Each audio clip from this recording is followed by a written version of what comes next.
किसी भी बिजनेस को दो तरीके से किया जा सकता है। पहला होता है ऑफलाइन बिजनेस और दूसरा होता है ऑनलाइन बिजनेस। तो ऑफलाइन बिजनेस के अंदर जो सेल्समैन होता है वो फील्ड में जाके सेल्स करता है या तो दुकान या शोरूम के अंदर रहकर वो सेल्स करते हैं। लेकिन ऑनलाइन बिजनेस के अंदर ऐसा नहीं होता। तो ऑनलाइन बिजनेस के अंदर किस प्रकार का सेल्समैन होता है, तो मैं आज इस वीडियो के अंदर आपको ऑनलाइन बिजनेस के मेन 3 सेल्समैन के बारे में बताने वाला हूँ कि 3 प्रकार से आप ऑनलाइन बिजनेस के अंदर सेल्स ला सकते हो। इसीलिए अगर आप ऑनलाइन का बिजनेस कर रहे हो तो आपको इस वीडियो को एंड तक जरूर देखना चाहिए। नमस्कार, मैं ऋत्विक रिवड़िया, को founder of ocean Uptake company and business coach. आप सभी लोगों का पूरे दिल से स्वागत करता हूँ। अगर आप ऑनलाइन का बिजनेस करते हो या तो अपनी वेबसाइट के जरिए करते हो या कोई भी प्लेटफॉर्म के जरिए आप अपना ऑनलाइन बिजनेस कर रहे हो, तो सबसे पहले आपका सेल्स कब बढ़ेगा, तो मेन 3 प्रकार के सेल्समैन है। उनमें से सबसे पहले सेल्समैन है आपका एडवर्टाइजमेंट। यानी आपके पास प्रोडक्ट बहुत बढ़िया है, आपके पास सर्विस भी बहुत बढ़िया है, लेकिन आपका एडवर्टाइजमेंट गलत होगा तो आपकी प्रोडक्ट नहीं बिकेगी। इसलिए सबसे पहले आपकी जो प्रोडक्ट है, आपकी जो सर्विस है, उसके रिलेटेड ही आपको एडवर्टाइजमेंट या मार्केटिंग करना चाहिए।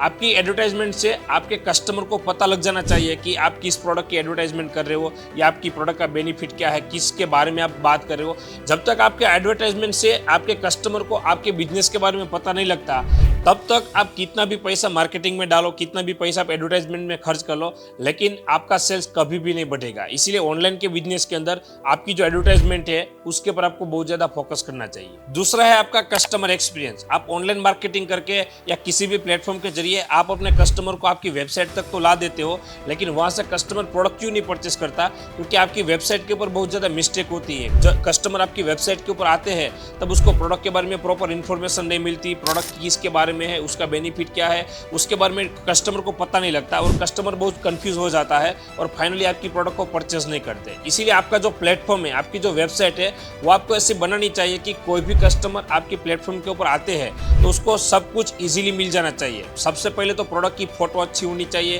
प्राइसिंग भी क्लियर होनी चाहिए और आप जैसी प्रोडक्ट दिखाते हो वैसी कस्टमर को आपको डिलीवर करनी चाहिए। उसके अलावा कस्टमर के जो रिव्यू होते हैं उस प्रोडक्ट के बारे में वो आपको क्लियर बताना चाहिए। कभी कभी क्या होता है कि आपकी ऐसी कोई प्रोडक्ट है जिसका रिव्यू बहुत कम है तो आप वो कस्टमर को नहीं दिखाते हो, लेकिन आप कस्टमर को रियलिटी दिखाओ। आप कस्टमर को जितना ट्रांसपेरेंट के साथ आप बिजनेस करोगे, ट्रांसपेरेंसी के साथ जितना कस्टमर को आपकी प्रोडक्ट के बारे में बताओगे, उतना ही ज्यादा चांस है कि कस्टमर आपकी प्रोडक्ट को परचेस कर लेगा। क्योंकि जब तक कस्टमर को आपकी प्रोडक्ट के ऊपर भरोसा नहीं आता तब तक कोई भी कस्टमर आपकी प्रोडक्ट अच्छी होने के बावजूद परचेस करना पसंद नहीं करता।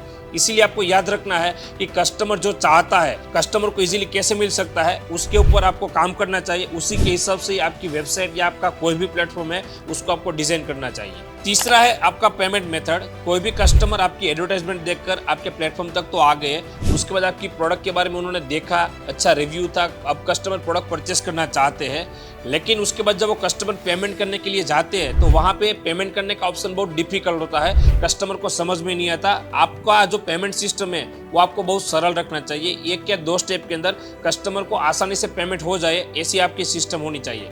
लेकिन बहुत सारी वेबसाइट के ऊपर क्या होते हैं, प्रोडक्ट बहुत बढ़िया होती है लेकिन जो कस्टमर परचेस करने के लिए जाते हैं तो उसको समझ में नहीं आता, फाइनली वो कस्टमर उस वेबसाइट को लेफ्ट कर देते हैं और वहां से उस प्रोडक्ट को परचेस नहीं करते। इसीलिए आपको याद रखना है कि आपका जो पेमेंट सिस्टम है बहुत ही सरल और आसान होना चाहिए कि कोई भी कस्टमर को इजीली समझ में आ जाना चाहिए। उसका सबसे बड़ा एग्जांपल है जोमेटो। जोमेटो के अंदर कोई भी कस्टमर कोई भी प्रोडक्ट को परचेस करने के बाद जब वो फाइनल पेमेंट करने के लिए जाते हैं और वहां पे कोई भी रीजन की वजह से अगर उसका पेमेंट फेल हो जाता है, चाहे बैंक का सर्वर डाउन हो या उसके अलावा कोई भी नेटवर्क का इश्यू हो, तो जोमेटो ऑटोमेटिक उस ऑर्डर को कैश ऑन डिलीवरी के अंदर कन्वर्ट कर देता है। उससे क्या होता है, वो कस्टमर का जो पेमेंट फेल होता है, अगर जोमेटो कैश ऑन डिलीवरी के अंदर कन्वर्ट नहीं करता तो जोमेटो का ऑर्डर है वो कैंसिल हो जाता। लेकिन जोमेटो का कैश ऑन डिलीवरी के अंदर उस ऑर्डर को कन्वर्ट कर देते हैं तो उसी रीजन की वजह से जोमेटो का बहुत ज्यादा बिजनेस बढ़ जाता है। तो ये सिस्टम आप भी अपने बिजनेस के अंदर लागू कर सकते हो, जिनसे आप भी अपने बिजनेस का ऑनलाइन सेल्स है उसको कई गुना बढ़ा सकते हो। इसीलिए आपका भी ऑनलाइन का बिजनेस है तो आपको भी अपने बिजनेस के अंदर ये 3 सेल्समैन को जरूर हायर कर लेना चाहिए,